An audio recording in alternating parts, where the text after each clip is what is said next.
مساء الخير على الجميع. أنا قبل هيك دعيت أبناء قطاع غزة في كل محافظات قطاع غزة يطلعوا مسيرات حاشدة ضد شركة جوال، ولكن للأسف مدينة رفح هي المدينة الوحيدة اللي طلعت مسيرة حاشدة ضد شركة جوال. أنا مش منحاز لرفح، رفح هي غزة وغزة هي رفح، بس أنا محروق على أبناء قطاع غزة اللي ما طلعوش مسيرات حاشدة ضد شركة جوال.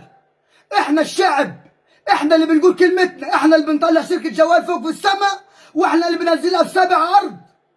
انا كمان مرة بدعو ابناء قطاع غزة كل المحافظات، كل واحد حسب منطقته، بدعو جميع المشاهير، مشاهير السوشيال ميديا، جميع الفنانين، جميع الناس المؤثرة، جميع الناس الفقدين، بدعو الشرفاء، بدعو الناس اللي بتتنازلش عن كرامتهم في كل محافظات قطاع غزة. يوم الثلاثاء القادم بعد بكرة الساعة 11 صباحا يطلعوا مسيرة حاشدة أمام مقرات شركات جوال.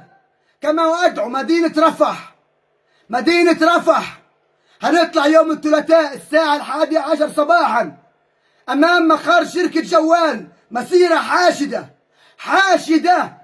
التجمع هيكون على ميدان النجمة، هيكون التجمع على ميدان النجمة الساعة 10:30 صباحا، والانطلاق من ميدان النجمة إلى شركة جوال عشان نقول كلمتنا.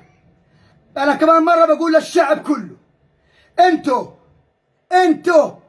اللي بتطلعوا شركة جوال فوق في السماء، وانتوا اللي بتنزلوها في 7 أرض، انتوا اللي بتفتحوها، وانتوا اللي بتسكروها، انتوا اللي بتعلموها الأدب، وانتوا اللي بتخلوها تتمادى في الغلط، تتمادى في الجرائم، وتتمادى في مص دماء الشعب.